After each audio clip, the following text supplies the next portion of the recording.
All members are reminded that they are expected to adhere to these standing rules, including decorum. House regulations require members to be visible through a video connection throughout the proceeding, so please keep your cameras on. And please remember to remain muted until you are recognized to minimize background noise. If you have to participate in another proceeding, please exit this one and log in later.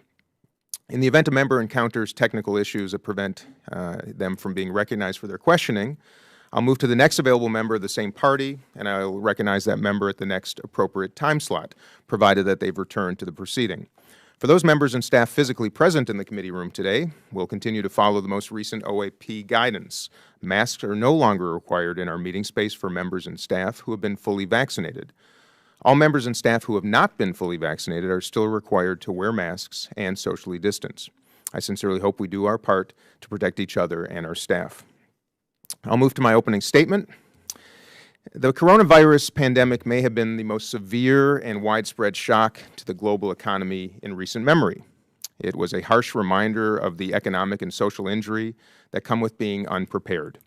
And America's small businesses have been particularly hard hit, which is why Congress quickly established emergency relief programs like the Paycheck Protection Program, which has provided more than $798 billion in economic aid to 8.5 million small businesses and nonprofits across our country. But throughout the pandemic, we've witnessed the heartbreaking human cost of a slow and oftentimes uncoordinated response, and our businesses are still battling the economic consequences. I look forward to this subcommittee hearing, and I look forward to future hearings on the challenges that inflation and labor shortages are also posing to small businesses. But today, I want to focus our attention on how the lessons of the COVID-19 pandemic can help inform our response to another looming crisis, and that is our rapidly changing climate. Scientists and experts have long warned of the devastation of a pandemic-scale climate crisis, but recently those predictions have transformed into devastating realities. Today, historic droughts, rising sea levels, and other extreme weather events pose a significant risk to life as we know it and to our businesses. In the same way that we could not have imagined how the pandemic would alter our lives and livelihoods, we can hardly anticipate the challenges that await us if our conservation and sustainability efforts remain unrealized. With small firms accounting for 99% of all businesses and much of our economic growth, they will be important participants in the fight against climate change. Businesses, governments, and individuals have a vital role to play as we work to manage disruption risk, invest in more resilient infrastructure, reduce our carbon footprint, and build a green economy.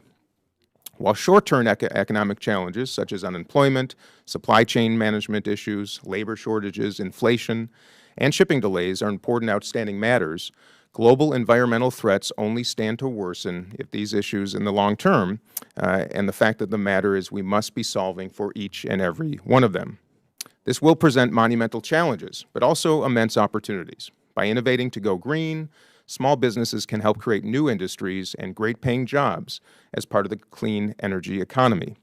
The clean energy economy already covers many industries that are dominated by small businesses. For example, the construction, manufacturing, and renewable energy sectors all have a very high percentage of small firms. In 2020, renewable energy provided 21% of energy consumption in the United States, and fossil fuel consumption hit its lowest level since 1991. As the federal government prioritizes combating climate change, the renewable sector will continue to grow.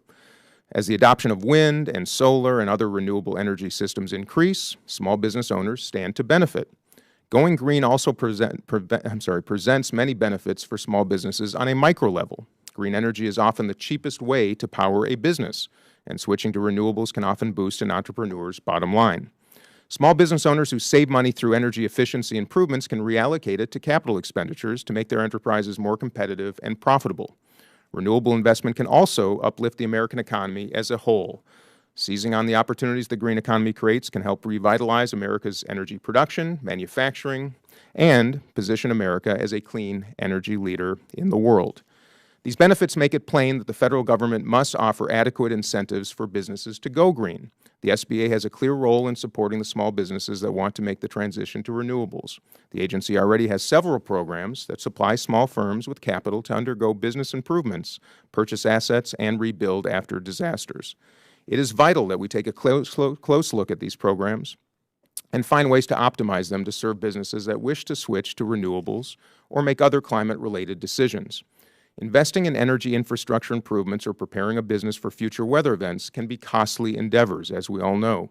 That's why the SBA's programs must ensure that they are set up to help small businesses confronting the realities of the climate crisis. By crafting programs that understand the level of vulnerability small firms face, we can better prepare for future environmental threats to our nation, its economy, and the health of our fellow citizens. I hope this hearing will enable us to increase the resilience of small businesses that were very affected by the pandemic and continue to need our support in their endeavors. Now I'd like to yield to the ranking member, Ms. Van Dyne, for her opening statement. Thank you very much, Mr. Chairman. Small businesses are the lifeblood of the American economy. They spur innovation, provide the majority of jobs, and keep America's uniquely entrepreneurial spirit thriving. At the beginning of 2020, we saw small business success at record levels. And then, as everyone on this committee is brutally aware, the COVID-19 pandemic brought the economy to a standstill. These shutdowns forced small businesses to temporarily close their doors, lay off their employees, and for some, shattered their dreams entirely. But even while enduring such a difficult moment in our nation's history, the resiliency of America's entrepreneurs shined through. Small businesses quickly adapted to this new environment, and the SBA's COVID relief programs, including the successful Paycheck Protection Program, helped many of America's smallest employers keep the bills paid as they waited to reopen. Yet even after getting past seemingly never-ending state and local restrictions, small businesses are now facing unexpected competition from the federal government. The Biden administration seems relentless in its attempt to destroy small businesses. Today, the businesses fueling growth in our communities are experiencing massive labor force shortages, rapidly increasing inflation, and an unreliable supply chain. And unfortunately, all these individually disastrous issues have something in common: tone-deaf federal policies. To top it all off, the small businesses I've spoken with are already preparing for the next disaster this administration is hurling their way, which is tax hikes. After meeting with countless small businesses back at home in North Texas, there wasn't one that I talked to who has not already increased wages and benefits to attract workers, and yet they're still struggling to find good help. So last week, with the help of local elected officials, I hosted a job fair to connect these hurting businesses with workers looking for their next opportunity. If there's one takeaway that I can share today, it's that America is ready to reopen. We need to give small businesses the room to succeed and allow American workers to earn their way forward. Well, I left that job fair with a great sense of optimism in the people of this country and their never-ending resiliency. The work here in Congress is far from over. Prices today are notably higher than at this time last year, and the solutions given by this administration is to spend trillions more. And who will fit the bill? The exact same small businesses and employees we are allegedly trying to help. Small businesses can lead this recovery, but they must be given the opportunity to do so in their own way. The American entrepreneur, not this administration's checkbook, is our country's greatest asset. And I look forward to promoting an environment in which small businesses can once again drive our country forward. I want to thank all of our witnesses for joining us here today, Mr. Chairman, and I yield back. Thank you, Ms. Van Dyne. Gentlelady yields back. Now I'll take a moment to explain how this hearing will proceed. Each witness will have 5 minutes to provide a statement, and each committee member will have 5 minutes for questions. Please ensure that your microphone is on when you begin speaking and that you return to mute when you are finished. With that, I'll begin to introduce our witnesses. Our first is Ms. Laurel Walk. Ms. Walk is the Chief Lending Officer with Colorado Lending Source, a certified development company with a mission to foster the economic growth of diverse small businesses. Colorado Lending Source utilizes the SBA 504 and 7A loan programs to offer access to capital for entrepreneurs, as well as the SBA Community Advantage and Colorado Main Street programs.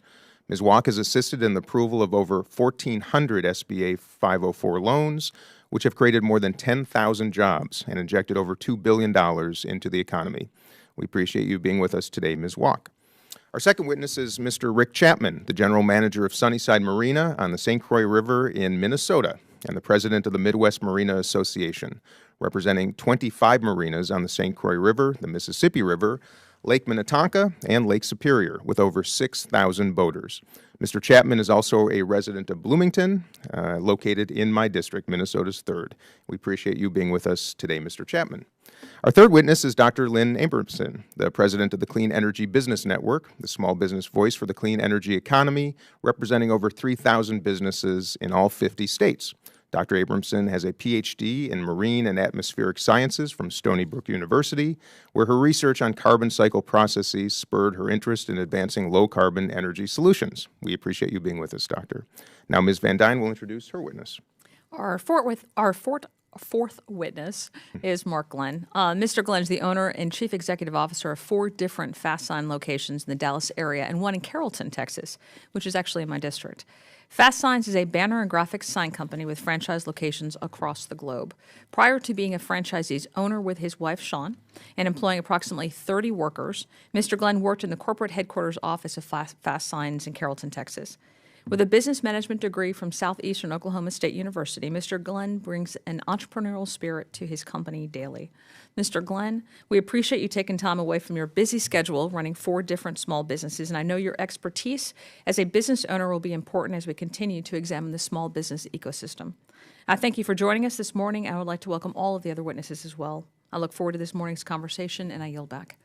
Thank you, Ms. Van Dyne, and I join you in welcoming all of our witnesses. And we'll start with Ms. Walk. You're recognized for 5 minutes for your opening statement. Thank you. Good morning, Chairman Phillips, Ranking Member Van Dyne, and distinguished members of the subcommittee. Thank you so much for having me today. My name is Laurel Walk, and I'm the Chief Lending Officer at Colorado Lending Source, a certified development company, or known as a CDC, based here in Denver, Colorado. Colorado Lending Source is also a member of the National Association of Development Companies, or NADCO, the trade association representing more than 200 private, nonprofit CDCs. I'm also pleased today to testify on behalf of NADCO and my CDC colleagues. I am honored to discuss the role of the Small Business Administration lending programs, particularly the 504 program, in supporting a resilient 21st century economy, including lending in the energy space. First, the 504 program is SBA's premier economic development tool, and CDCs who deliver the program are dedicated to building strong communities across the country. The program is primarily used to finance real estate, including new construction, remodeling, retrofitting existing real estate, and equipment. The program also has specific energy reduction goals that allows borrowers to access more capital. Like other public policy and job creation goals, the energy-related goals of the program have made a real impact. And Colorado Lending Source was able to see this impact firsthand when we partnered with the Garden of the Gods Resort in Colorado Springs on 2 different projects. Their second project was made possible by using the Renewable Energy Program. The business is women-owned, and our borrowers, Brenda Smith and Judy Mackey, have stated that thanks to the Renewable Energy Program, the property has been able to improve our energy efficiency. All of this equipment not only saved money in the first year that they were installed, but continues to save and provide energy efficiency. There are many small businesses that must make hard choices regarding what they can afford to do at any time. We see the Renewable Energy Program as a way for businesses to focus on energy efficiency at the same time they are improving their property. The scope and reach of the 504 program could be broadened. First, Congress should consider reducing the required equity injection for green energy projects from 10% to 5%.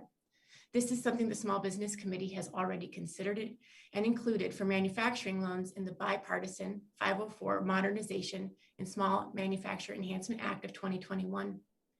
In particular, a smaller equity injection from the borrower would increase access to smaller projects under $500,000. This is a category often overlooked by traditional lending. As small businesses compete for commercial real estate in today's market, the smaller equity requirement would truly expand access to capital for those businesses and allow them to conserve precious capital while filling a gap in conventional financing, which 504 was created for. Secondly, Congress should consider increasing the loan size for renewable energy projects, which is another enhancement provided for manufacturers in HR 1490. As small businesses recover and look to scale, the current loan size, coupled with real estate and construction costs, will likely impact the ability of the program to help small businesses achieve their scaling goals in the future.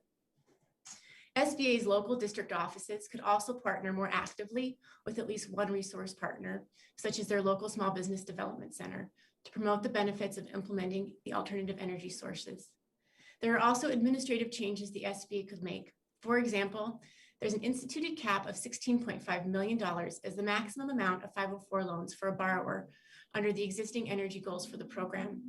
SBA could reassess and should consider eliminating this. One of the benefits that we have heard over and over from our borrowers is the ability to come back and utilize the program as they grow, which happens with the energy program. Finally, but very importantly, the 504 program is available to borrowers across the country, thanks to an annual authorization by Congress. The authorization level for the amount of 504 loans that can be approved has been at $7.5 billion for years.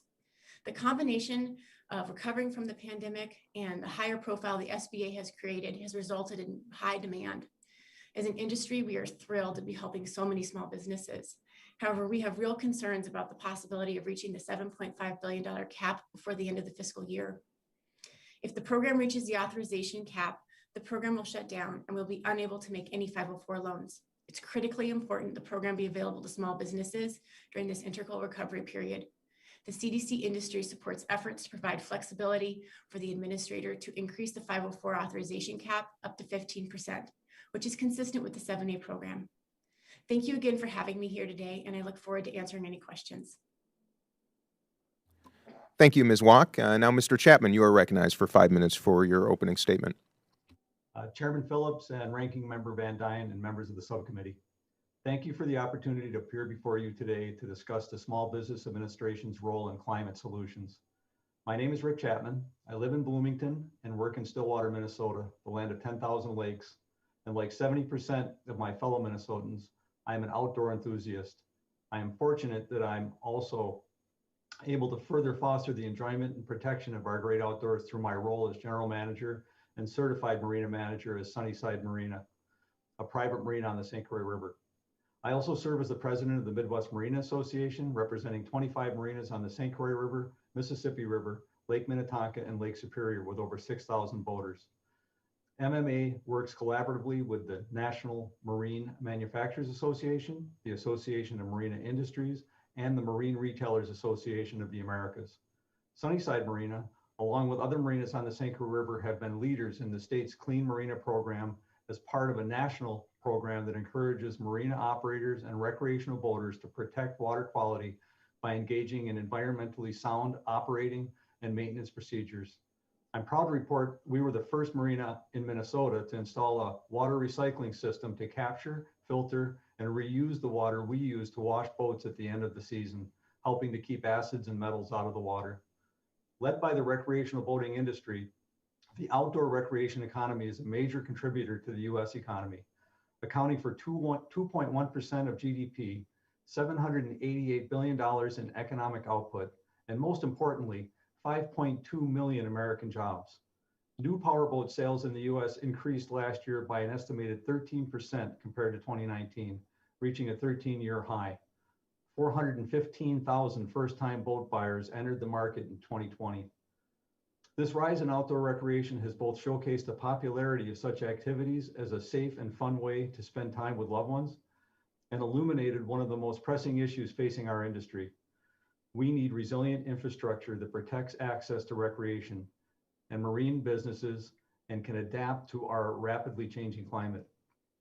Small businesses in the outdoor sector depend on robust infrastructure to be able to make their living, and they often face the brunt of natural disasters like flooding, wildfires, hurricanes, earthquakes, tornadoes, and mega droughts, leaving them damaged and unable to operate. When they're unable to operate, the jobs and families they support are at risk. Local economies depend on small businesses like these. According to FEMA, natural disasters have cost the U.S. $800 billion in the past decade and have been the direct cause of thousands of businesses shutting down. Small businesses are particularly susceptible to these dire economic effects, with 40 to 60% never reopening after a natural disaster. I thank the committee for holding today's hearing to discuss how the SBA can better support small businesses in providing climate solutions, and for allowing me to shine a light on the significant role small businesses play in driving the outdoor economy. Small businesses in our industry are in jeopardy without investments in climate resilient recreation infrastructure. The time to fortify recreation infrastructure from the impacts of climate change is now. Fortunately, a bipartisan infrastructure deal is in negotiation, and infrastructure resiliency is a primary for both the administration and the bipartisan group of senators leading this process. The infrastructure package presents an opportunity to utilize the SBA as a resource to help small businesses protect themselves from the costly damages of climate change. To accomplish this, Congress should include language from the PREPARE Act in the resiliency title of any infrastructure package that moves forward to allow small businesses to access much needed capital to invest in disaster resilient infrastructure. This landmark legislation would allow the SBA to make low interest, fixed rate loans of up to $500,000 to small businesses to invest in their properties to protect against natural disasters. We applaud the Committee on Small Business in spearheading this proposal that would create an integral tool for building more resilient recreation access, protecting vulnerable communities, and rebuilding local economies. Recreational boating industry looks forward to continuing to work with the members of this subcommittee and other committees of jurisdiction to protect and expand opportunities for recreation going forward. And we thank you very much for the opportunity to appear today, and I look forward to taking your questions. Thank you, Mr. Chapman. And now I recognize Dr. Abramson for 5 minutes for your opening statement. Thank you. Chairman Phillips, Ranking Member Van Dyne, and members of the subcommittee, thank you for the opportunity to testify today on the SBA's role in climate solutions. I also want to take a moment to thank the Committee on Small Business for providing critical lifelines of support for small businesses throughout the COVID-19 pandemic. I am Lynn Abramson, president of the Clean Energy Business Network, which serves as the small business voice for the clean energy economy. Our nonpartisan nonprofit organization works with more than 5,000 small and mid-sized clean energy business leaders across all 50 U.S. states and a very broad spectrum of energy technologies. These businesses include innovators like Exergy Predictive in St. Paul, Minnesota, which is developing cloud computing to support electric vehicle fleet deployment. And they include UHV Technologies in Fort Worth, Texas, which has developed an X-ray technology to enable faster and more efficient recycling of scrap metals. I would like to share with you my perspective of clean energy as an economic engine, the role of small businesses, and what policies can best support our nation's clean tech entrepreneurs. First, clean energy drives a competitive economy. The past decade has seen significant growth in energy efficiency, natural gas, and renewable energy. Today, more than 3 million Americans earn a living in the clean energy economy, with roughly 70% of those workers employed by small businesses. As we rebuild our economy, investing in new clean energy technologies is one of the best things that we can do to create good jobs for regular people right now, while reaping long-term benefits for decades to come. First, we must continue to invest in energy innovation programs, such as the American-Made Challenges, the Advanced Research Projects Agency Energy, and the Small Business Innovation Research and Small Business Technology Transfer programs. There are also a number of ways we can make these crucial programs even more accessible and impactful for entrepreneurs. I have outlined these recommendations in my written testimony, and I'm happy to speak on them further. We must also continue to build an ecosystem of entrepreneurial support throughout the nation through regional centers such as the national laboratories, incubators and accelerators, and small manufacturers. And we must improve financing opportunities for demonstration projects to overcome the final valley of death to commercialization and help turn energy innovations into successful companies. Finally, we must strengthen federal coordination to help entrepreneurs access the breadth of available programs to support their work. The Small Business Administration can play an important role in coordinating with other federal agencies to curate and promote such information. And my written testimony includes a link to a letter signed by more than 200 business leaders urging Congress to act swiftly on an infrastructure package that addresses such recommendations. We hope that the Senate's Bipartisan Energy Infrastructure Act and the House's LIFT Act will provide a basis for bicameral, bipartisan negotiation and enactment of an infrastructure deal. Investing in American technology has a history of paying off. From landing a man on the moon, to putting computers in our pockets, to developing COVID vaccines, government investment has been key to America's success. It's time to empower America's small clean energy businesses to unlock their most brilliant ideas for tackling climate change while building the economy of the future. Thank you, and I look forward to your questions. Thank you, Doctor. And now I recognize Mr. Glenn for 5 minutes for your opening statement. Good morning, Chairman Phillips and Ranking Member Van Dyne. Thank you for your strong bipartisan support efforts to save businesses like mine through the pandemic. I was a recipient of PPP loans, and I'm grateful for your support. It really made a difference in our business. My name is Mark Glenn, and I'm the CEO and multi-unit owner of 4 Fast Signs locations in the Dallas area. My wife, Shawn, and I became business owners in 2011 after spending 15 years in the corporate headquarters of Fast Signs.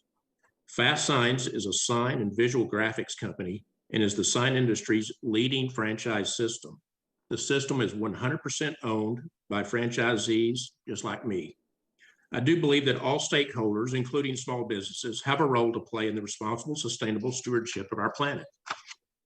But as a small business owner still recovering from the pandemic, my main focus right now is on rebuilding our employee team and navigating policy uncertainties that may have real-world bottom line impacts on our balance sheet. I'd like to share my experience with the critical labor shortage issue. It's real and it's crippling to the business.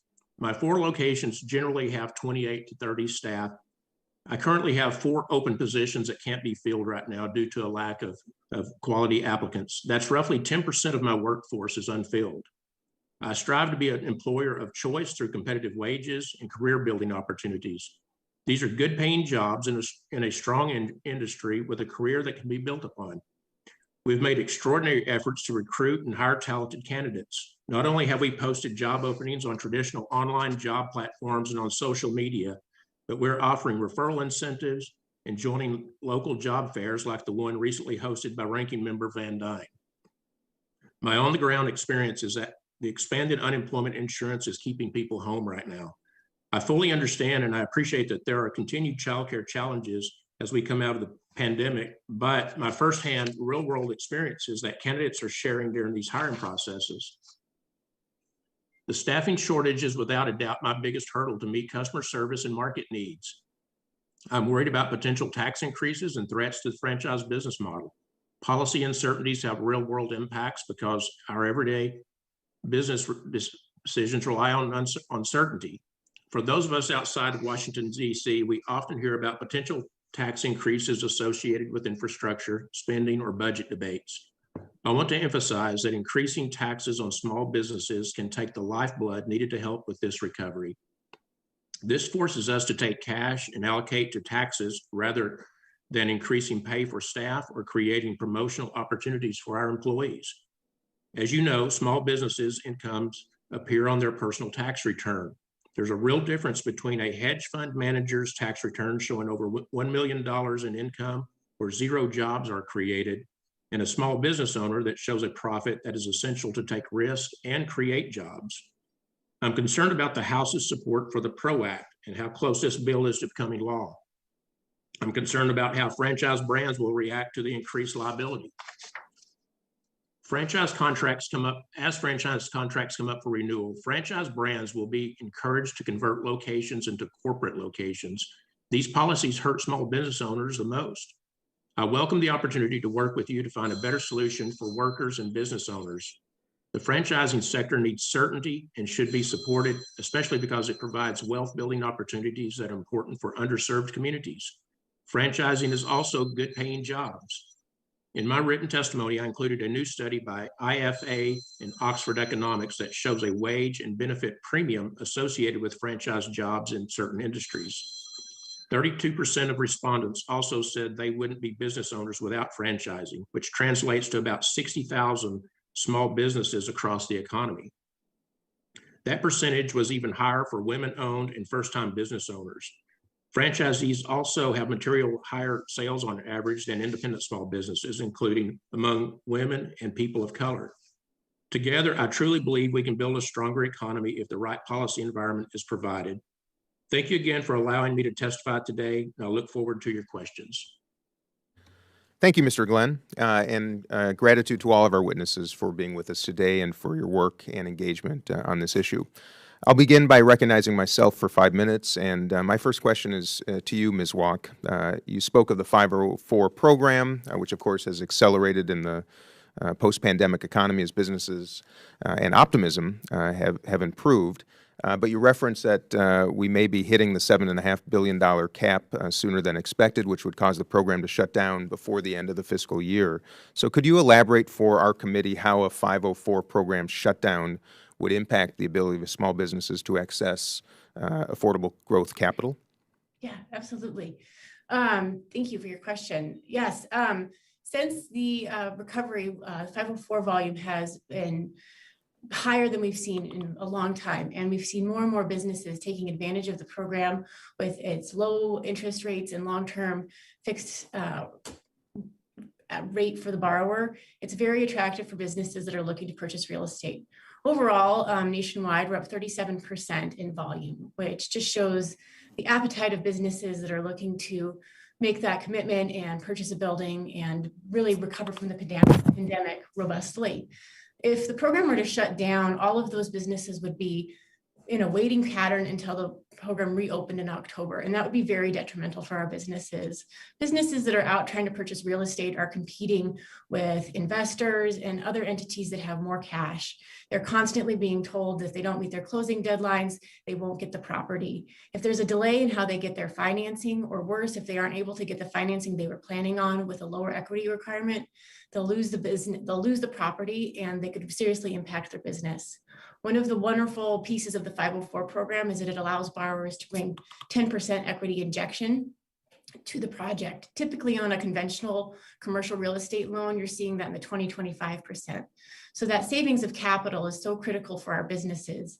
And if there was anything that would hinder that from the program, if there was a pause, if businesses had to wait, it would be very detrimental. So fair to say that time is of the essence? Yes, very All right. much so. Thank you. Mr. Chapman, you spoke of natural disasters, of course, impacting small businesses throughout the country, from powerful storms to fires to drought to low water levels. And of course, in our home state of Minnesota, oftentimes even a lack of snow during the winter season are affecting small businesses. What can you tell us about how your business has adapted throughout the pandemic, and what lessons have you learned that might support our response to climate events in the future? Well, so currently in Minnesota right now, we're experiencing low water. And the thing about the climate change is we don't know whether it's going to be low water or high water or what the issue is going to be. But that's why we spent so much time talking about infrastructure, because all of that infrastructure, from locks and dams to how we, just simple things that we have to do to prepare for high water, for instance, making sure that power sources are above the highest water line, and making sure that fuel tanks are secure if they're above ground. Those are the kind of things that unfortunately we often react to after the disaster has occurred, and instead of being proactive and having those things in place before the disaster occurs. So I think that that the Small Business Administration could really help in this situation with especially with small marinas, small individual owners, to help them prepare before the disaster strikes, if you will. I don't know if I did a great job of answering that question. In regards to the pandemic, I should just say the pandemic had the opposite effect on the recreational boating industry. I'm sure all of you know that anything to do with outdoor activity is seeing an enormous boom. We weren't expecting this. I was last March applying for payroll protection, and then all of a sudden we had the busiest season we've ever had, and now we're doing it again this year with even a busier season. So the pandemic for us has been incredibly good for business. I feel sorry for small businesses, they can't say that, but for the recreational boating industry, we are really seeing a boom because of the pandemic. And fair to say that you'd like to see Congress and the SBA prioritize resiliency investments and support? Absolutely. That's the whole point, is that trying to make sure that we're building, better before the disaster strikes would be really beneficial to these small operators. I represent a number of privately family-owned marinas from the Midwest Marine Association, and that's what they're telling me, is that it'd be really, it's not just the locks and dams, which falls on the Army Corps. It's the stuff that we can do at our individual marinas to help prepare ourselves for the disaster that might be coming next. And I think you just coined a new phrase, build back better before. Just added another B to that one. Thank you. Appreciate your answer. Last month, the International Trade Center at the United Nations issued a report on the pandemic entitled Empowering a Green Recovery. The report states that while the range of likely impacts varies depending on the model used, the economic damage of climate change could be as bad as having a pandemic the size of COVID-19 every 10 years. Ms. Abramson, the pandemic revealed just how vulnerable small businesses are to unanticipated economic events. So why is it important that we have a conversation about aligning our resources to mitigate climate events now, as businesses are still struggling to recover from COVID-19 impacts? Thank you. I think some of the points that both Mr. Walk and Mr. Chapman raised resonate with the clean energy businesses that I work with, as well as their customers, the small businesses around the nation, in terms of preparation. And so you raised earlier the concern about how COVID-19 caught us all unprepared and unaware. And I think it's really highlighted how much we need to anticipate and plan for risk. And certainly climate change related natural disasters, extreme weather, as well as just sort of the changing impacts on our economy, are things that we need to prepare for. So investing in resilient infrastructure up front to better accommodate these changes is absolutely critical for all of our small businesses.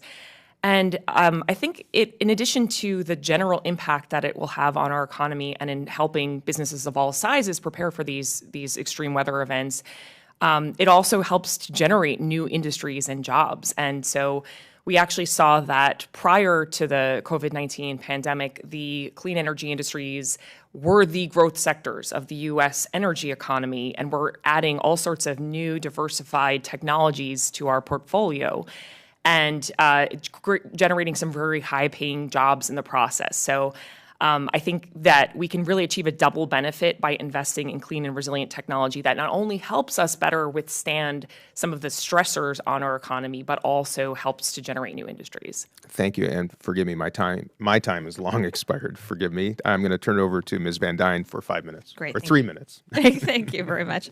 Mr. Glenn, in your testimony, first of all, thank you very much. I appreciate your testimony.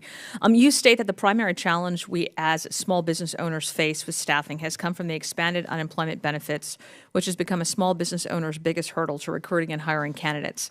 Why do you believe this is such a hurdle, and what should Congress do moving forward? Thank you for the question. Happy to address that. And not only me, but just in talking with other small business owners, the issue has been the same. We have gone, just as a side note, we, as a sign company, have gone and offered signage, now hiring signage to business neighbors of ours in the community. And we're trying to do everything we can. But the real issue is, the competition is the federal government with the added unemployment subsidies that many have been receiving. A plus for us here in the state of Texas is Governor Greg Abbott has declined, as of late last month, declined the federal benefit for recipients receiving these. That has helped some with that, but just to give you an example, we have ads out on job lines, and these are good positions. These are graphic designer positions, these are equipment operators, and these are sales positions with a very competitive earning range. And we've received resumes with no qualification at all that just are not legitimate candidates for us. And so that's the type of challenges we're facing as small business owners. And again, it's just not isolated with me. I stay very close to the business community and through the chambers, the local chambers and business associations, and we're all facing the same here. And Fortunately for me and the ones that are the others that I speak with, the majority of us are in Texas and it's not as bad. It would really be a tough time if we weren't in the state of Texas, and we're still up against these challenges. And that's people are not leaving their homes to seek for jobs because there's financially, in my opinion, they do not have to at this point. All right, thank you. As you know, this administration is proposing a number of changes to the tax code to pay for their spending plans. While details continue to be debated, how could tax increases impact small businesses, and do you believe that it could impact investment decisions? It would absolutely impact decisions with that a small business owner would be forced to take.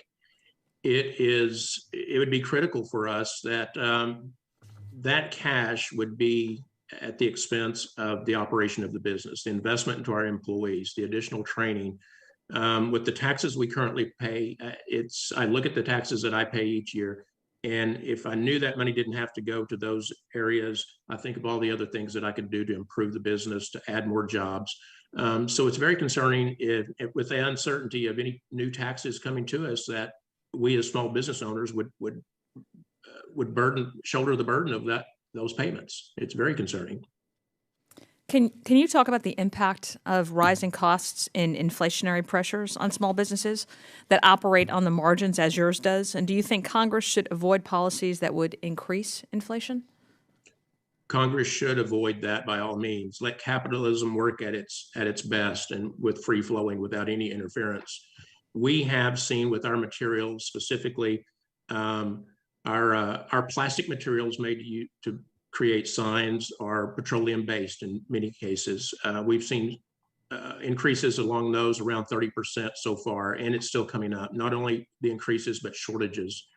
Additionally, aluminum products have gone up dramatically for us. About 30% of our revenue is aluminum products, and those have not only with shortages, but increasing cost for us, that we're very reluctant to stay competitive in the market to pass along those increases. We're absorbing some of that in our pricing, but it comes to a point where you can no longer do that and sustain the business and make a profit. It's very challenging. And the last thing we want is the government to have become a factor with that.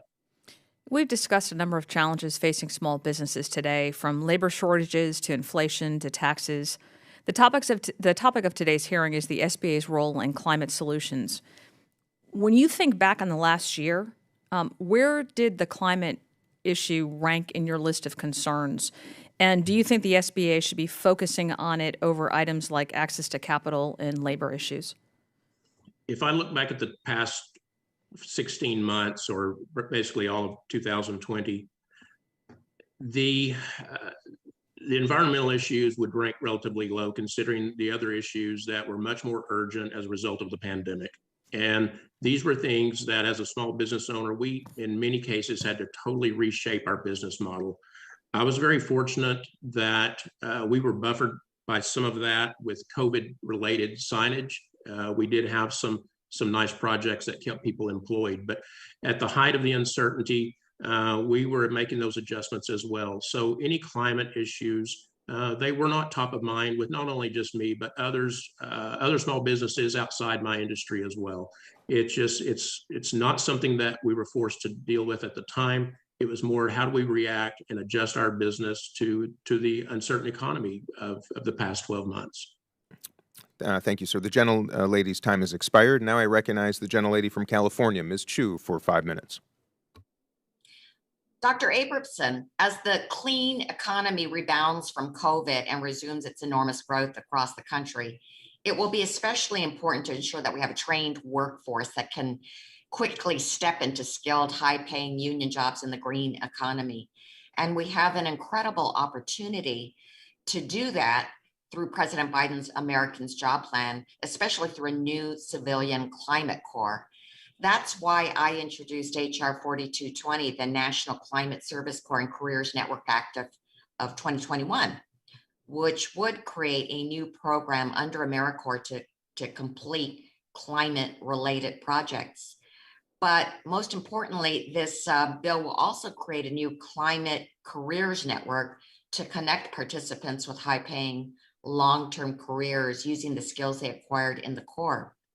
So Could you talk about the job placement needs of small businesses in the clean energy industry today and how you see that demand increasing as we make major investments into decarbonization?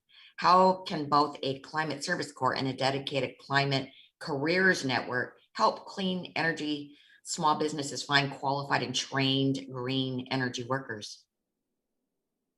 Thank you, Congresswoman. I think that's a very important issue, and I just want to acknowledge, I think some of the labor shortages that Mr. Glenn spoke about are things that we have seen across, challenges we've seen across small businesses. But unlike, I think, more typical small businesses, the clean energy economy has faced those labor shortages prior to the pandemic. And I think the major factor influencing those shortages has been the lack of appropriately trained and skilled workers to support our industry. The U.S. Energy Employment Report, which is an annual report tracking trends in the clean energy economy and workforce, has consistently reported that small businesses and large corporations in the clean energy sector face a shortage of appropriately skilled workers. And so I think getting more of these kinds of economic opportunities in front of communities, training workers, whether it's through apprenticeship type programs such as what you are envisioning, working with our community colleges as well as our higher institutions of learning to make sure we are training people for the jobs of the future is very important. I also want to note that I believe that workforce development is critical to ensuring that the clean energy industry is more representative of the United States population as a whole. And we've seen that, for example, across energy sectors, and this is broadly speaking, women represent about 23 to 32% of the workforce in the energy economy, compared to roughly half of the workforce nationwide. And specifically when it comes to small business leadership and ownership, we see that only about 7 to 8% of the Department of Energy's Small Business Innovation Research Awards are going to women-owned or minority-led businesses. So this is a significant concern. I think that we see that the clean energy sectors are the growth sectors of the energy economy.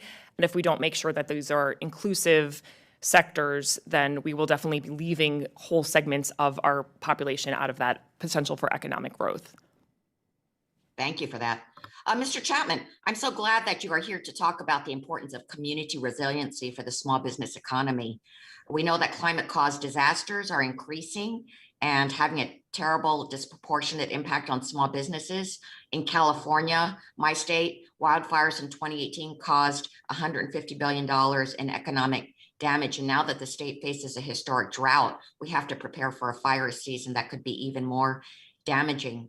So that's why the National Climate Service Corps that I talked about could improve community resilience and complete projects that would address sustainability. Could you talk about what it would mean for your industry to mobilize thousands of young people across the country to complete these projects? Yeah, so we are also experiencing in the recreational boating industry, I think the same thing that happens to a lot of industries in regards to finding the right or the qualified employees. And part of it is just because right now for us, it's specifically technicians. It's specifically the technicians that work on the boats. I know that the automobile industry is having the same issue.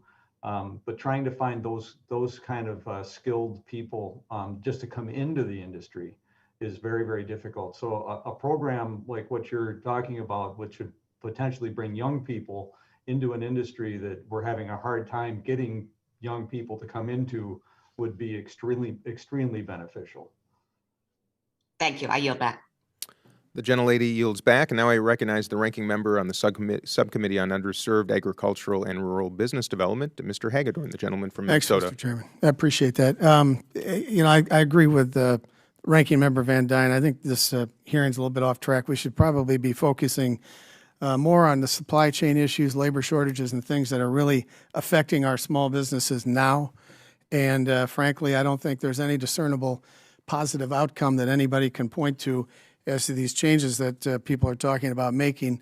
And I would just add this, though, technology is great, and we want better products, higher quality products, but they need to be at the same price. They need to be as reliable, and we don't always get that in this whole green energy sector. Matter of fact, to put this in perspective, look, China, communist China alone emits more carbon than all the developed countries in the world, 3 times more than the United States. So I think we can talk about changes here, small businesses, but it's going to mean nothing compared to what has to happen if you think this is the big problem. You got to go after China. You got to have to go after India. And I don't think we should be taxing and burdening our own sectors more than that. If you really want to help the world get rid of carbon emissions, we should be producing way more natural gas in the United States, like in Congressman Muser's district, and exporting that to China so they can produce electricity cleaner, have more nuclear power. These are the things that make the big difference. And so, those are great jobs in the United States. That means creates wealth in the United States. It puts China in a position where they're dependent on us. But instead, this administration under Biden attacking U.S. energy, going after the lifeblood of our economy, it's absolutely, I think, disgusting what they're doing. And they're going to destroy our economy and our way of life if we're not careful, and we can't let that happen. So, we don't want to exchange U.S. energy independence for dependence on China. And that's what we would have with a quote-unquote clean energy economy. China has cornered the market for the most part on rare earth materials and the minerals that we need for solar panels, wind generators, batteries for lithium. Why do we want to be dependent on China? Why wouldn't we be dependent on the United States, independent, like we are now, and we're going to lose that very quickly? It makes absolutely no sense. And our country became a great economic power because of homegrown U.S. energy, reliable, abundant, affordable, and we don't want to get away from that. So, Dr. Abramson, I ask you this. I've never met a small business person that said increase my energy costs. Not one. As a matter of fact, lower energy costs is really good for business. So I don't know if you represent any manufacturers or people like that, but some of these manufacturers spend 15, 20, 30% of everything they do and they produce on energy. So we're going to swap out energy sources that are low cost with energy sources that are not as low cost and certainly not as reliable. How does that help small businesses in that sector, manufacturing especially?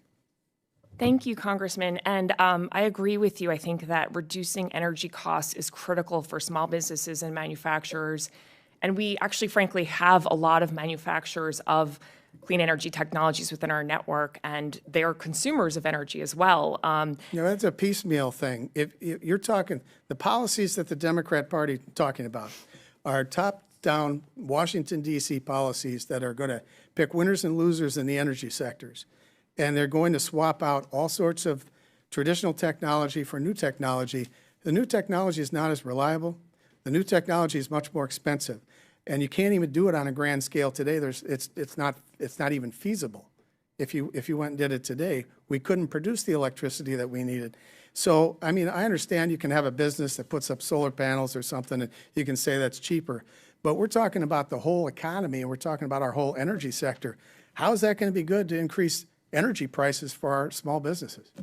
Well, I want to actually start by clarifying some of the businesses within our network do work in the industries you mentioned, such as natural gas and nuclear energy. And one of the things that we advocate for is a portfolio-based approach to diversifying our energy economy and investing across the board in energy innovation. And some of the things you highlighted in terms of America's leadership in the energy economy, I fully agree. We need to look at our critical minerals. We need to look at technologies across the board, including looking at our fossil energy industry and ways to help it decarbonize and keep up with some of the technology innovations that we're seeing across the globe. Everybody's at crossways here. In Minnesota, we have a mine up in northern Minnesota that can produce all the copper we need. But the people on the left don't want us to go get that copper. Instead, we have to rely on, for instance, China and others. And I think that I agree. Nuclear power is good, all these other things. But if we can't swap out the technology and keep it as low cost, reliable, and abundant, we shouldn't do it. And like I said, if you're really concerned about this issue, I'd focus on China. I'll yield back. The gentleman's time has expired. I just remind my colleagues, this is not a hearing about China. It's not a hearing about mining. It's not a Why hearing isn't about it a the hearing price. on whatever I want to talk about, sir? I'm just reminding colleagues that today's hearing is about how we support small businesses in our country, in Pennsylvania and Minnesota and California and Indiana and Texas. Those are suffering from the consequences of climate change, which is real. Plain and simple. Fires, low water tables, lack of snow, So what are you drought. And talking about doing today that's going to that's what change today's anything that's tomorrow? what today's topic is, and I ask that my colleagues focus on that. Now I recognize the gentleman from Pennsylvania, Mr. Evans, for 5 minutes. Thank you, Mr. Chairman. My question is to Ms. Walker. There are a number of job opportunities in both constructions and installation of energy efficient upgrades. How does the increase of energy efficiency and the decreased cost of electric renewable energies help to keep the energy intense American business competitive in a global economy? And how can the 504 program help small businesses achieve this growth and competitiveness? Thank you for the question. We have seen when our businesses are installing and looking to the green energy pieces to add renewable energy, working closely with those providing it, working to have the installation, seen an increase in that really statewide here in doing that. And I think, the more that small businesses have access to renewable energy, the more that it makes sense for them from a business perspective, like some of the businesses I highlighted in my testimony. The first business we talked about within the comedy club, their decision to include solar was really ended up being a huge cost savings. You can see that in the comments that we heard from our other businesses as well, that something that they weren't really considering but came about because of the 504 program ended up really having a great impact for their business, for their bottom line, and for the overall energy consumption of the business. So I think the 504, by taking what's in place, the 504 has a great system in place. It's a program that's been well established, and increasing those enhancements and making it more attractive to small businesses helps the entire energy consumption deplete, and it helps our business save capital. Do you have any kinds of suggestions of how we can augment the program in any way? Yeah, as I outlined, I think, one of the things that we could do, especially with the equity injection, I think if we could open the program for businesses that are utilizing renewable energies and reduce the equity requirement from 10 to 5% would be phenomenal. I think that would be savings that'd be welcomed by all of our borrowers as capital has become so critical. It's something you've heard over and over here today. I think you could look to increase the cap of looking at energy projects as well. Right now it's at the 5.5. I think as costs increase, construction, real estate, increasing that makes the program more dynamic for the years to come. I thank you. I yield back the balance of my time, Mr. Chairman. The gentleman yields back. And now I recognize the ranking member on the Subcommittee on Economic Growth, Tax, and Capital Access, Mr. Muser, for 5 minutes. Well, thank you, Chairman Phillips. I appreciate that. Thank you, Dr. Abramson, and all the other witnesses with us today. Appreciate you being here very much. It's an interesting topic. I think it's okay to, and I take with the chairman's words and my colleagues into consideration, but I think it's fine to look at the big picture here. We're small business, what we can do for them, effects of climate change, and how we can truly, what we can do to create an environment to help them be more competitive, yet drive the idea of a cleaner climate. Right? I mean, I think we all want the cleanest environment possible in the shortest time possible that is economically feasible, must be economically feasible. And, what's interesting about this debate, I tend to think that it's been polluted by politics, right? I mean, you're either in this debate, you're either a knuckle-dragging, climate-denying Neanderthal, or you're an environmental wacko, right? There's a lot of us in between. So I certainly see myself as very much in between. natural gas, we went through that. It has lowered costs for businesses, particularly in Pennsylvania. We have some of the lowest energy costs in the country, which absolutely should make us more competitive. It's also made the United States 2 years in a row having the least level of carbon emissions. We have to admit that. We can call it a transitory energy source and all, and that's fine. Let's get to something that's better. But it's proven to be important in both ways, costs and the environment. And you know what's interesting? All of us as members, and you know, you visit small businesses, mid-sized businesses, large businesses, they're finding it to be kind of cool to become green, right? I mean, there's all kinds of new energy efficiency measures taking place. You know, the lights are going off when you leave a room. They're investing in solar panels. Employees like it. You know, it's a trend. It's a private sector trend, and it's happening in rural Pennsylvania and in urban Pennsylvania. So it must be throughout the country as well. So those are very important things. So what we need to do is we need to help businesses do that. We can remind them. Groups like yours, I think, are good to make sure they know what's available, what the resources are, what sort of tax credits. But at the same time that we're talking about low interest loans, we can't be talking about tax increases, because China does fall into the big picture here, right? Because when our small businesses become less competitive, that makes, frankly, the Amazons more attractive. And, you know, unfortunately, most of what people buy from Amazon comes from China, where China, by the way, is making something like building one coal plant a week or something insane like that. So it does come into play here, and it is a sort of a big picture situation. As well, what we've done with gasoline. Look at the cost of gasoline. That's because of the rattling of the oil industry, right? And at the same time, I don't know how many people know this, Russia's imports to the United States for oil at an all-time high. So what sense does that make, right? We do it in a cleaner way. We should pursue that with, again, economically feasible regulations. So, and we do have many tax credits, Dr. Abramson and others, right? I mean, it's 26% federal reduction for solar panels. Okay, that's fine. States have additional. Many states do. We have a $7,500 tax credit for EVs, right? So wind turbines have very extended programs, and they're very controversial in Pennsylvania because they're not so environmentally friendly when you put them in. They're really troublesome, particularly if they're in, you know, near any residential areas. Anyway, I've said a lot. I'm going to ask you, since you're sitting here, Dr. Abramson, to react to some of the things that I've said. Thank you. And there's a lot to unpack there. But first, I want to thank you for your comments that this does not have to be such a political issue. And I want to point out that a lot of our members are all across the political spectrum and are in this because they see this as an economic opportunity.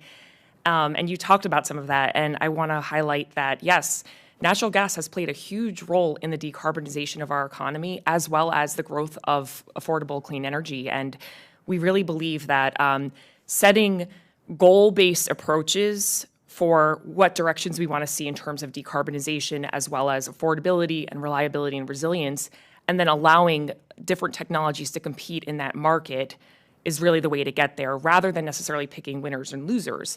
That doesn't mean we don't necessarily want to invest in technology hurdles to overcome, you know, particular challenges that the hydrogen economy might face, or storage, or solar, et cetera. But we think market-based approaches are the way to go.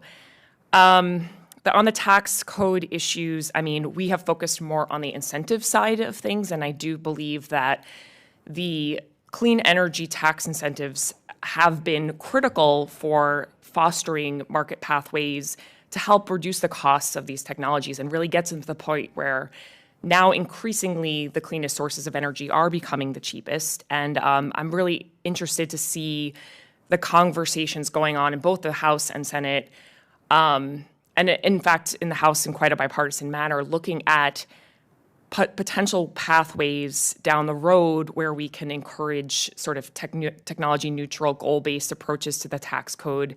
I think the certainty that has been provided with technology-specific tax credits has been incredibly valuable, but we recognize that ultimately, at some point, we have to think about these goal-based approaches. And so, Thank you. I'm sorry. Yeah. I'm way past my time. no worries, but thank you very much. Your Congressman. The gentleman's time has expired, but we're going to move to a brief second round. So, and frankly, Mr. Muser, I really appreciate this exchange and your comments. And if you're willing, we can come back to it in a moment. With that, we'll move to a second round. I'll recognize myself for 5 minutes. And Mr. Chapman, I think you would agree, as probably most committee members would agree, and most small business owners, the labor shortage is an issue. Inflation is an issue. Energy costs are an issue. Tax burdens are a challenge. But because today's topic is about the effects of climate change on business and how we can support small businesses, describe for us what you think would happen if we addressed all those other issues, but we did nothing to support resiliency among small businesses in the United States. Yeah, it's a tough topic, right? Because I was just thinking as I was listening to this last response that I just wanted to use an example of something so simple that Sunnyside Marina just took advantage of. We just changed out our lighting. We went to all LED lighting in our warehouse, in our shop, in our ship store. We spent about $8,000 to do it. XL Energy was nice enough to give us a rebate of about $2,000. So we put $6,000 into this project, but guess what else happened?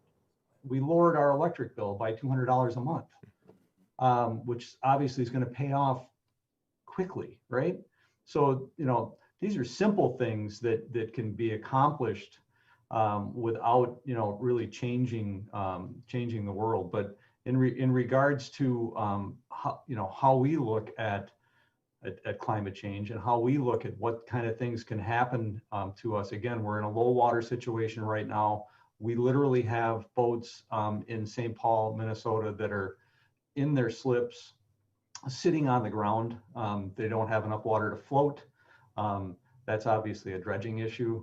But all of these things are related to climate change, right? So what happens if we don't do anything? If we don't try to give these small businesses the opportunity to be prepared, to spend the money that they need to spend, and with the help of the Small Business Administration, maybe lending them money to help, get some of this dredging done or get some of this other stuff done that needs to be accomplished in order for them to stay in business.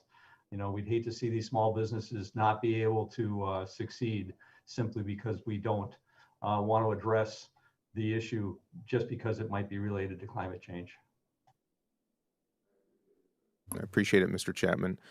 Mr. Glenn, I know you're in Texas, small business owner, and you referenced a lot of the challenges small businesses face, and I concur. They're all issues that we should consider and address. But maybe share with us for a few moments, if you would, about what impact on your business you're seeing in Texas relative to changing climate, weather events, droughts, the like, and equally importantly, on your customers, the ones that come to you for signs. Sure. Thank you for the question.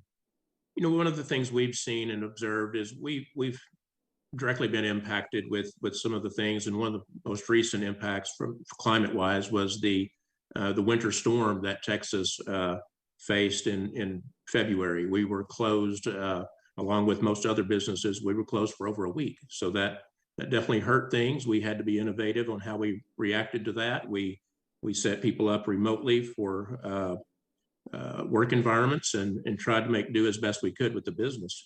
But in terms of some of the things that we do environmentally and how we can contribute to that, I'd like to share a little bit of what we do in our business and some of the characteristics of the things that we have and where we can kind of shrink our carbon footprint. So 30% of my revenue of selling signs is aluminum signage. That's various types of signs made from aluminum products. Is 30%. So in an ideal world, we would use a 4x8 sheet of aluminum, cut the sizes we need from that. And in an ideal world, we would have zero scrap, but that's not reality. We have remnants, we have scraps, and at 30% of a $5 million business, that's a fair amount of scraps and aluminum that otherwise we could just discard. But we make a point, 100% of that is recycled. And, for aluminum has a lot of different uses other than just the sign industry, of course. But to put that in perspective, in our volume and in our operation and within my production areas, that equates to 3 to 4 trailer loads of scrap aluminum that we're recycling every year. And so those are things like that. Mr. Chapman mentioned LED lights. We have done that. These are the small things that will make a difference with us. Another thing I would bring up too, and this is really something that's probably not on the surface of anyone would think about, but we have wide format sign printers in our business. And if the ink cartridges and how many ink cartridges we go through in a year, and just in my operation, extrapolate that out within the industry, but we make a point to recycle the ink cartridges. And keep in mind, these cartridges are approximately the size of a small shoebox. So they're not something that you would just want to toss anywhere. So there's a recycling program for that as well. So these are some things that in our business that we do to try to impact or lessen the impact that we have on the environment. And so those are, I just wanted to share those with you and just kind of let you know kind of what we are doing out here, on those fronts. Thank you, sir, and we salute and celebrate those efforts with gratitude. With that, I'll recognize my friend from Pennsylvania, Mr. Muser, for another 5 minutes. Well, thanks again, Mr. Chairman. So, Dr. Abramson, you went through a list earlier of some of the things and resources and advocacies and assets you have available for small business. Could you give me a summary of how you could help and advocate some businesses in my district or any of our districts for that matter? Thank you, Congressman.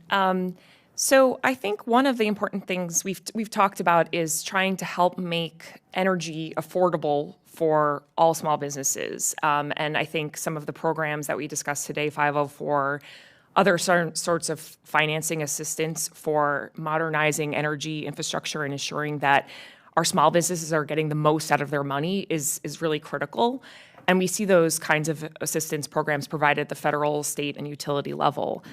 On the flip side, too, we have the providers of energy technologies. And I've spoken a lot about energy innovation in this hearing. And I would say about a quarter to a third of the members that I work with are earlier stage companies. And they really excite me because they represent the promise of the energy future and the economy. And so I mentioned some of the critical federal investments that are very important to helping to get their ideas off of the table and turn them into real businesses. And those include things like RPE, SBIR, America's Seed Fund, American Made Challenges program. And these have enjoyed bipartisan support because these types of programs really have helped with energy innovation and addressing our competitiveness on a global scale. We have outlined some proposed improvements to make some of these programs even more impactful and accessible. And so actually in my written testimony, I've included a link to a letter where we have 115 business signatures recommending some improvements to SBIR. These are all pretty much low or zero cost types of proposals that can be administered, some of them accomplished through administrative action and some through legislation. And they include things like trying to make the various SBIR programs across the federal agencies more uniform, learn what's working best at particular agencies and apply those best practices across the board. They include things such as making permanent certain pilot programs that have helped these agencies improve their administration of the programs or commercialization, providing more flexibility to small businesses in how they can use their technical and business assistance funds, encouraging the use of short form applications for the first round of review so that companies don't waste their time on 60-page applications if it turns out their technology is not a good fit. And then also across, one thing I wish that we could sort of get a message across to the Department of Energy in particular to learn from some of the other agencies is they have sort of in recent years adopted a practice of allocating their SBIR funds, which is a 3.65% set aside of their extramural grant funds, according to the specific sub-accounts of the agency. And we don't think that that's the best way to do it. Just sort of allocating it across the broader accounts, such as Office of Science, Energy Efficiency and Renewable Energy, and Fossil Energy would be better, because right now, the way they're doing it, for some of the smaller accounts, they can maybe cobble together one SBIR award a year. And it also kind of hinders their flexibility to call for more open solicitations for novel technology ideas that might not be envisioned. So those are just a handful of the recommendations that, our letter details these in further depth. But I think, in short, basically on both the customer side and the provider side, we really need to think about what small businesses need and make sure that the federal government is supporting them. That's great. And I have limited time. I just want to ask Mr. Glenn, is there something you're hearing today, or do you have any further comments where we can advocate for you, or perhaps the resources discussed during this hearing would be of use to a business like yours? Sure. Thank you for inquiring and checking with me on that. As a small business owner, the fear for us is uncertainty. And we look for certainty practically in every step of the way where we can make the best decisions for our business. And, we, as an entrepreneur, you have to be a certain amount of a risk taker. So with uncertainty, that just increases risk. But the largest thing and some of the largest concerns, which I've touched on in my testimony, is what's the chances of additional tax burdens? Those are things that, quite frankly, will keep me up at night. It's, how does that impact my cash flow? How does that impact my balance sheet? If it does, how do I make the adjustments? All of these series of events are what goes through a small business owner's mind as far as how do I adjust? You have to constantly be aware of what are your challenges of the day, so to speak. What are the long-term challenges? What are the immediate challenges? And those are the things that we look for to thrive with our business and to create more jobs and to become profitable and create wealth is, taking out some of the uncertainty that could originate from the government. And, quite frankly, let capitalism work to its fullest extent and without interference. And there's a long history of that and a long history of success with that. And so those are the things that a small business owner, that's some of their greatest concerns, is what I would add. Thank you very much. Appreciate your testimony. I yield back, Mr. Chairman. The gentleman yields back, and with that, we'll conclude our questioning. And I want to thank all of our witnesses. Heartfelt gratitude for joining us today. Your testimony has shed light on the economic challenges that you're all facing, that the country is, but also the opportunities that lie ahead for us. Climate change is real. We're seeing it right in front of our eyes, whether it is Mr. Glenn having to close his business for a week because of winter storms in Texas, whether it's boats sitting on lake beds in Minnesota, or a lack of snow in northern Minnesota for snowmobilers. Not to mention the horrors we're seeing in the West right now as fires rage. It's real. The question is, are we going to do something about it? Or are we just going to hope that businesses survive? I would argue, and I believe my colleagues agree, and the point of today's hearing was to elevate the need to provide investment resources to small business to become more resilient. That's what this hearing is all about, how to protect small businesses. And COVID-19 has only highlighted that even the most sophisticated, well-staffed, well-resourced, and profitable companies are still terribly vulnerable to unanticipated shocks. We've learned that there has to be greater government capacity to anticipate and then deal with major public crises. And for members of this committee, I believe that means working to ensure that small businesses have support from the SBA and other programs as they experience the consequences of climate change. The crisis poses challenges, of course, for American small businesses, and the SBA programs have to anticipate those and reflect that reality. On this committee, many of us like to say there is no partisanship when it comes to small businesses, and I think the same should go for the protection of our planet. Not just the planet, mind you. This is about our children and our grandchildren. Earth will survive. Earth will survive. The question is, will our children survive? Will humanity survive these consequences? The question isn't whether they're man-made or not. The question is, how are we going to accommodate it, anticipate it, and address it? And that should be our concern. And small businesses, as the backbone of our entire economy, have to be prepared for these realities. So I look forward to working with my colleagues on both sides of the aisle as we seek to ensure that small firms benefit from the creation of a more sustainable and resilient economy, and ultimately a more livable planet for our descendants. I would ask for unanimous consent that members have 5 legislative days to submit statements and supporting materials for the record, and without objection, so ordered. If there's no further business to come before the committee, we are now adjourned, and I thank you all.